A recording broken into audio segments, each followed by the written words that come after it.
Hey guys, this is Jeffrey from Colorado. Today we're going to be continuing our Wilderness Medical series. We're going to talk about splinting. Orthopedic injuries are really common in the backcountry. We can use splints for any breaks, splints, or sprains, fractures, even for cuts and other injuries like that. So I'm going to show you what I carry, and then I'll show you a few techniques that we use for splinting.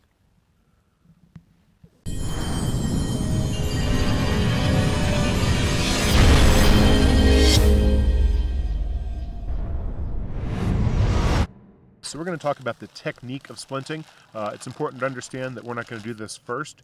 There's a whole process. We're going to make sure the scene is safe.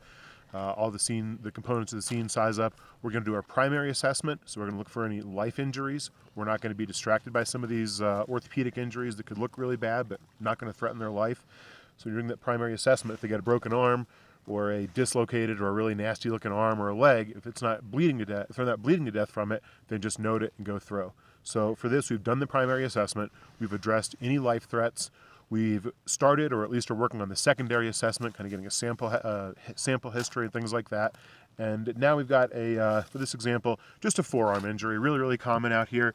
A lot of times you'll see snowboarders will usually injure this part of their arm, skiers kind of a little bit higher up, and people that rock climb break a number of bones in there. So there's a lot of techniques we can do. The things that I recommend, a SAM splint, so any kind of flexible, rigid splint. This is the SAM brand, but there's a million types out there. I do like the SAM splint. As a brand, it's pretty good stuff. They're not too expensive. Buy a 10 or 20 pack on Amazon, just put them in all your kits. This is just invaluable. You can use it for everything. I have probably 50 of these floating around. So I've also got some A-strap here. You can get this at any pharmacy. It's really cheap stuff. This is 3-inch or 4-inch, whatever you happen to carry. Remember, you can always use 2-inch twice as much to get the effect, but if you're trying to wrap something really small like some fingers and you have 4-inch, it's really hard to compress it. So I bring some 2-inch, some 3-inch, and then a lot of 4-inch for bigger things. And then to swathe it, I have what's called a triangular bandage. I'll explain this in a second, show you what it looks like. So our goal here, there's no more life threat. We've got a isolated orthopedic injury, a broken wrist, sprained wrist. Doesn't really matter so much differentiating a break or a sprain or a strain. All we know that it's painful, and we have to put it in the most comfortable position that we can. There's a lot of other videos that show like all the positions of comfort.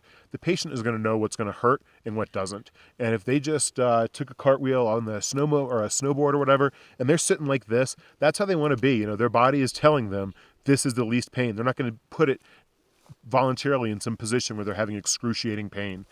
So the first thing we're going to do is assess what we call CMS, so circulation, motor function, and sensory. So we want to make sure there's a pulse downstream or distal from the injury.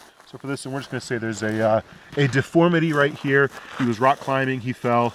Didn't lose consciousness, no concern for C-spine. We're only dealing with this injury. So he's got a deformity right there.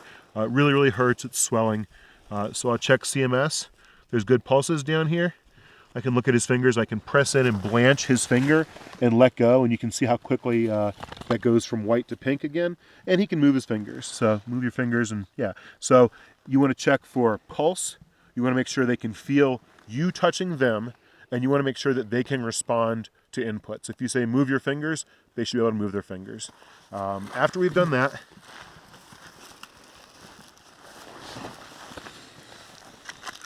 so sometimes with this, you might have to apply a little bit of light traction. There's a lot of different protocols in wilderness medicine and rural medicine and kind of street medicine as medics. But I think that if you cannot feel circulation, if they can't move their fingers or they can't feel you touching them, it's appropriate to try one time to reduce it. So just kind of put a little bit of traction longitudinally, axially. I'm not trying to bend it this way. I'm just going to pull it a little bit like that one time. If there's a break or if there's something swelling and it's impinging upon a nerve or a vessel, this can help reduce that. That really bumps it up from a simple break that we can walk them out. On the other hand, if there's a break and there's no pulses down here, you need to be really considering like a helicopter or some rapid evacuation. They could lose their arm from that. So for this one, that's not going on though. We've got good pulses here. He's got a nice clean deformity right there. It's swelling, it's bruising. So while we're getting the materials ready, I'm going to talk about some of the purposes of splinting. And like I said in the introduction, splinting doesn't always have to be for orthopedic stuff. Any injury that you have where motion causes pain or could cause re-injury, totally appropriate to splint it. So a nice big laceration, so somebody cuts himself, you stopped the bleed, it's all controlled, maybe you've even approximated the wound, whatever you want to do to close it.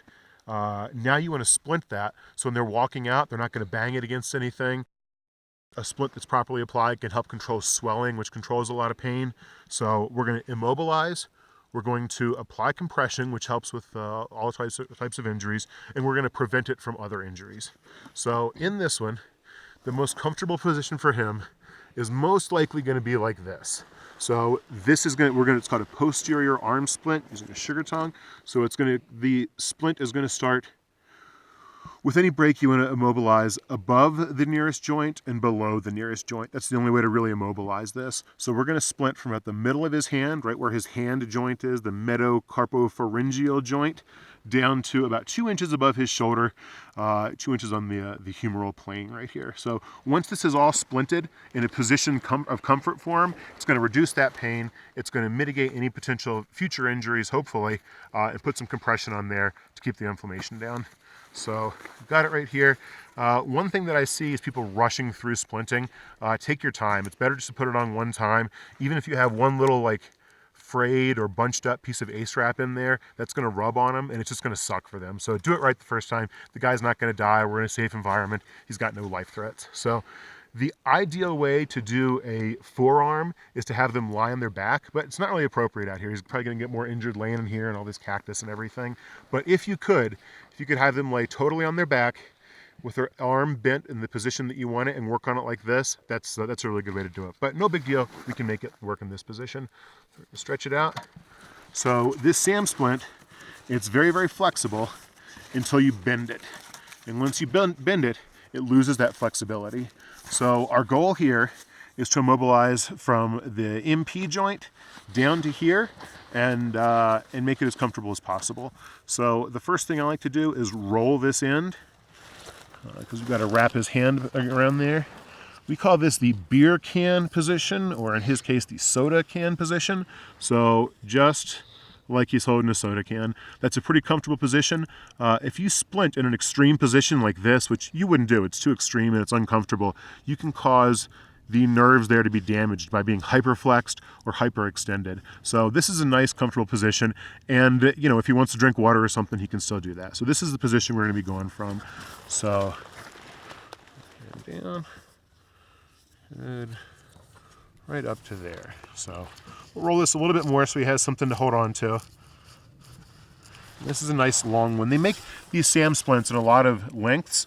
You can cut them really easily with trauma shears, and you can cut them like this angle right here, cut them 1-inch strips, and use it as finger splints. So I just cannot speak highly enough on the awesomeness of SAM splints. You should have 5 or 6 in your kits. So we've rolled this up a little bit. You can see his hand goes right on there. And when I splint, I like to start distal to proximal. So start down and work your way up. We're going to do the same with the wrapping later on to make sure there's no fluid compressed in there, but we're going to start molding it up his arm like this. So the last thing that we want to do is start molding this aluminum on there. You're not going to make any friends doing that. So he's got kind of a smaller arm, so you can look up, and we'll just start molding it from here a little bit. Put a little crease right in the middle, maybe about 6 inches, and then see how that kind of measures out. So good. So, and you can always do this on their other side as well. So you can do a little bit of molding on that side and get a shape, or you can just do it on yours. It doesn't have to be, obviously you have different sized arms here, but it's still going to get the basic shape on here. I should probably do it in the matching arm. And then when I get it on him, got that nice U in there. Really, I mean, it's honestly difficult to bend when it has that in there. It's really, really rigid. So here, some of the areas you want to watch anytime that it goes from wide to narrow, you want to make sure you really pinch that in there. Some will do the same with splinting it up or wrapping it up. But so you can see, and again, I'm manhandling more than I should because it's not like he's not going to cry out in pain like you will in real life. So this is pretty well molded to his arm. You can see it from the side there. It is protecting both of the bones. from moving. It's protecting his wrist from moving. His fingers can still move. So again, the injury is here. We've isolated the joint distal to it. So now we're going to come proximal. All right, so we've got it molded from his hand up to here. We know that the position of comfort is going to be bent a little bit like this. So I'm going to come right at the back of his arm here. And this, when you're doing this, you know, again, I'm doing it with a little bit more force because he really isn't injured, but make sure you verbally coach these people and let them know that it might be a little bit sore, but this shouldn't hurt. It shouldn't be a painful process. You're not putting a needle in there or doing surgery or anything. It should really reduce some of that pain and protect it. So just make sure you caution about that and let them know that it's, you know, it might hurt for a little bit, but if it hurts a bunch, then they need to let you know. If they feel any numbness in their fingers, any change in their CMS, immediately let you know. So come up the arm here, have it bent like this, and right over here. So as you can see, this imaginary injury is right here. So he's not going to be able to move his elbow. It's protected on both sides with this very, very rigid material. And that's kind of the first step. Next thing we're going to do is wrap that with ACE bandage, and it'll totally immobilize this and protect that injury. All right, so you can see his hand is immobilized. So here's the injury. It's immobilized. It's immobilized. The joint below is immobilized. The joint above is mobilized. And once this gets wrapped on there, it's going to be a nice bit of padding on here. So as I said, you always want to start distal or away from the heart and move proximal or close to the heart. So for this one, we're going to start. And you want your first loop really should be a really good securing one. So we're going to go around his wrist here.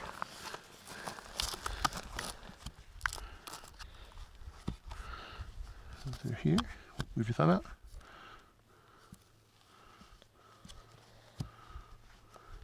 So now I'm starting to put some pressure on there, and I'm moving distal to proximal.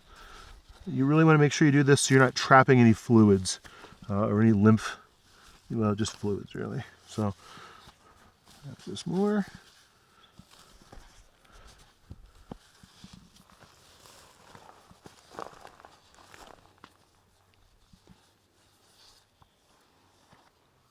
So see a little thing like that, you want to make sure you take care of. It should be really symmetrical looking. So just take that out. Take your time. Like I said, the guy, he's not going to die. We're just fixing an orthopedic injury for comfort. So I'm going to make sure I do this really, really.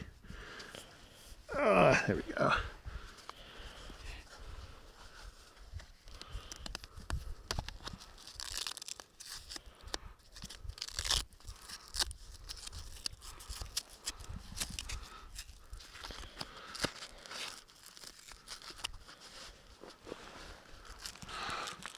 All right, so now that it's splinted, I would probably, he's got a little bit of motion on there, but that's going to disappear when we use our triangular bandage. So now it's protected. He can't move this. Where the injury is, it's totally wrapped in this solid aluminum piece. And I'm probably going to do one more piece of ACE wrap on there.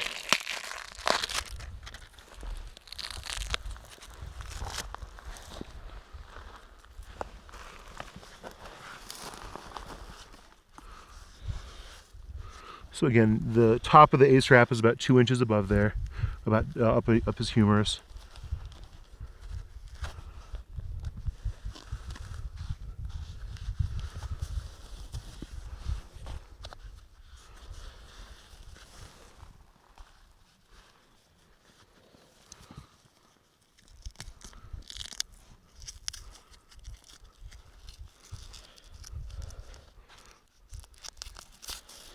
And that second wrap that I put on there was mainly to immobilize there. So I know I kind of went proximal to distal there, but it's just to hold it on there, no real pressure on there. So now we've got his arm immobilized. It's in a position of comfort above and below. The last thing you want to do is immobilize that so that he can walk. So go ahead and take your jacket the whole way off and we'll immobilize it. So this is the triangular bandage I was talking about. This is also something you can get at any pharmacy, really, really cheap. Comes with 2 safety pins. Drop those in the ground so they're nice and clean. And as you open it,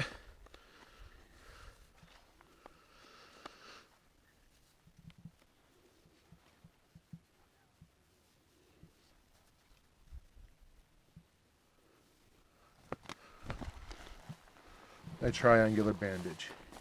So we're going to fold this in half. little triangle part right there. So we know that it's comfortable when it's close to his chest. So we know what we want to immobilize here, so about 2 inches up there. A little bit of pressure there. Bringing the bottom of the triangle in line with the affected arm. You can just have him hold that or tuck it or whatever. So now we've got these two tails. And you twist these up a little bit so they're thinner and easier to work with. Goes here. One goes here.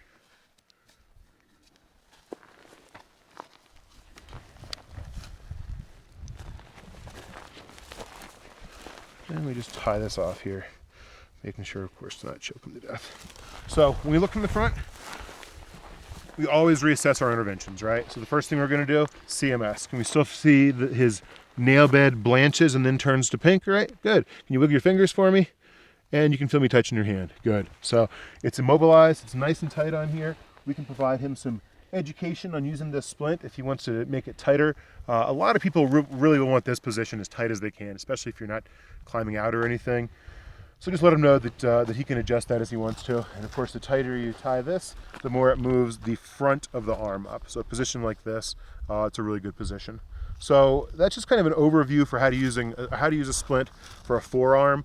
But it goes the same with anything from a knee to a mid-shaft tibia fib injury. You want to immobilize the joint below, the joint above, wrap it really well, keep it padded, reassess your circulation, motor, and sensory function before and after. And yeah, now it's all bandaged up and we can hike out of here. So thanks for watching, guys. I appreciate it. If you have any comments, leave them below and I'll answer them as quick as I can. Good job, patient.